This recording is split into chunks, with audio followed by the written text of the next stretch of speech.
తెలుగుదేశం ప్రభుత్వం కేంద్రం కూడా రీఎంబర్స్ చేశారు. అలాంటి ప్రాజెక్ట్ ని మీరు ఒక్కసారి చూస్తే ఈ జగన్మోహన్ రెడ్డి చెప్పాడు పోలవరాన్ని పూర్తి చేస్తానడా లేదా అని మిమ్మల్ని అడుగుతున్నా. చేస్తానడా లేదా?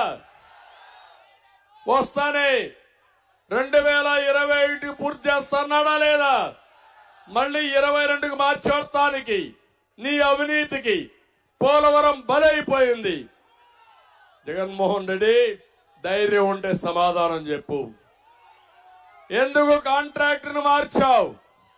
ఎందుకు అధికారులు మార్చావు? ఎందుకు అవినీతిని డ్రామాలేశావు? నేను అడుగుతున్నా, అవినీతి అని చెప్పావి ఒక్క పైసా నిరూపించగలిగావా జగన్మోహన్ రెడ్డి అని అడుగుతున్నా. నిప్పులాగా బ్రతికాం. నువ్వు రాజకీయ కక్షతో బురదేయడానికి ప్రయత్నం చేస్తే ఆకాశం వైపు చూసి ఉమ్మితే ఆ ఉమ్మి ఎక్కడ పడుతుంది తమ్ముడు? ఆయన ముఖాన్నే పడుతుంది. అవునా కాదా? అదే జరిగింది ఈరోజు పరిస్థితి. అందుకే నేను ఒకటే చెప్తున్నాను, మాటలు చెప్పేవాడు కాదు కావాల్సింది. ఎవరు కావాలి? ఎవరు కావాలి? పనులు చేసేవాడు కావాలి. పోలవరాన్ని గోదావరిలో ముంచిన వాడు ఇక్కడ ఓటు అడిగే హక్కు ఉందా అని మిమ్మల్ని అడుగుతున్నా. ఉందా అని మిమ్మల్ని అడుగుతున్నా. ఓటేస్తారా అని మిమ్మల్ని అడుగుతున్నా. తమిళ్ళు, నేను ఒకే విషయం అడుగుతున్నా ఈ ముఖ్యమంత్రిని. నీ అసమర్థతో నువ్వు చేసిన ఏదో పనులతో ఈ ప్రాజెక్టు పోయింది. ఒకే గోపాలపురం ఒక ఎస్సీ కాన్స్టిట్యూన్సీ, అవునా కాదా? నేను ఒక చదువుకున్న అభ్యర్థిని, కంప్యూటర్ కోర్స్ చేసిన వ్యక్తిని, వెంకట్రాజుని ఎమ్మెల్యేగా పెట్టాను. ఇప్పుడే కొవ్వూరులో కూడా మీటింగ్ అడ్రస్ చేసి వచ్చాను. ఇప్పుడు నేను ఇక్కడికి వచ్చాను. నేను అడుగుతున్నా ఇక్కడుండే ఎస్సీలందరినీ, తమ్ముళ్ళు మీకు న్యాయం జరిగిందా ఎస్సీలకని నేను అడుగుతున్నా. ఈ సందర్భంగా నా ఎస్సీలు అంటాడు మాట్లాడితే ఆ ఎస్సీలనే గొంతు కోసేస్తాడు దుర్మార్గుడు ఈ ముఖ్యమంత్రి. నేను అడుగుతున్నా, అంబేద్కర్ గారు రాసిన రాజ్యాంగం ప్రకారం ఎస్సీ సబ్ ప్లాన్ ఉంది. ఆ సబ్ ప్లాన్ లో ₹1 మీకోసం ఖర్చు పెట్టాడా? పెట్టాడా అని అడుగుతున్నా ఎస్సీలందరినీ. పెట్టాడా తమ్ముళ్ళు? మీ ఊర్లో ₹1 ఇచ్చారా అని మిమ్మల్ని అడుగుతున్నా. 27 పథకాలు నేను తీసుకొచ్చారు. ఆ 23 పథకాలు అమలైనాయా అని మిమ్మల్ని అడుగుతున్నా.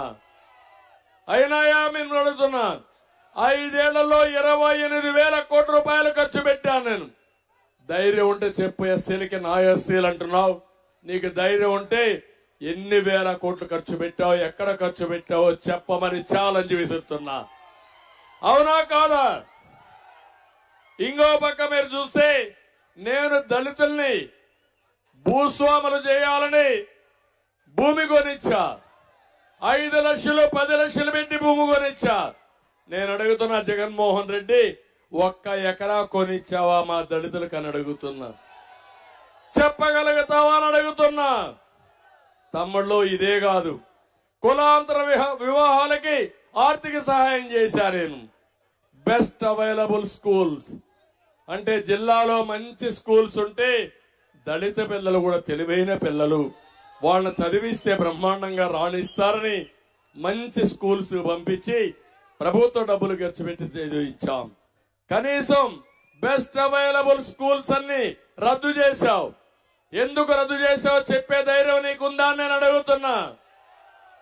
ఇంకొక పక్క మీరు చూస్తే అంబేద్కర్ విదేశ విద్యా విధానం, నేను ఒకటే ఆలోచించాను. ఈ పిల్లలంతా కూడా తెలివైన పిల్లలు, ఒక ఆశ ఉంటుంది, ఒక కోరిక ఉంటుంది. ఇప్పుడు వెంకట్రాజుకు అవకాశం వచ్చింది, కంప్యూటర్ చదువుకున్నాడు.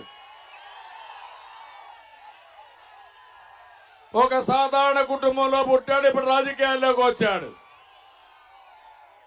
ఇలాంటి కోరికలు దళిత పిల్లలకు ఉండవా అని మిమ్మల్ని అడుగుతున్నా. ఆ కోరికలు నెరవేర్చాలని దళిత పిల్లల్ని ప్రపంచంలో బెస్ట్ యూనివర్సిటీ చదువుకోవడానికి ఒక్కొక్కరికి 15 లక్షల రూపాయలు ఆర్థిక సహాయం చేయడానికి ముందుకు వచ్చా. ఒక్కొక్క అభ్యర్థికి ఒక్కొక్క స్టూడెంట్ కి పెట్టుబడి 15 లక్షలు పెట్టడానికి నేను సిద్ధపడ్డాను.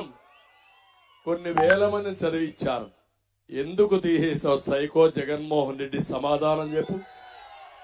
నా ఎస్సీలు అన్నావు కదా, ఏం చేసావని అడుగుతున్నా. ఇంకొక పక్క మీరు చూస్తే దాని పేరు అంబేద్కర్ పెట్టారు. ఈయన ఒక అహంభావి, అంబేద్కర్ కంటే గొప్పోడు అనుకుంటున్నాడు.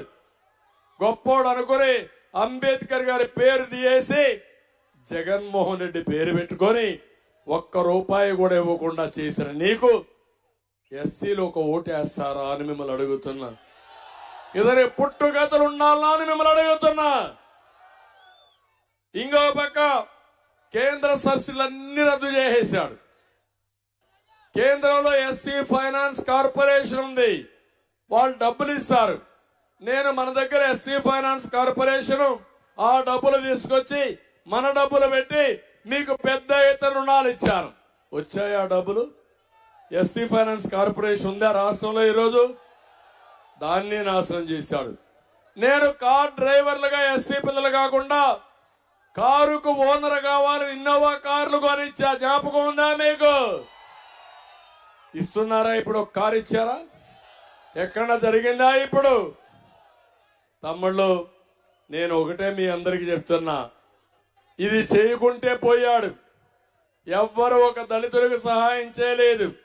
రాజ్యాంగాన్ని ఉల్లంఘించాడు.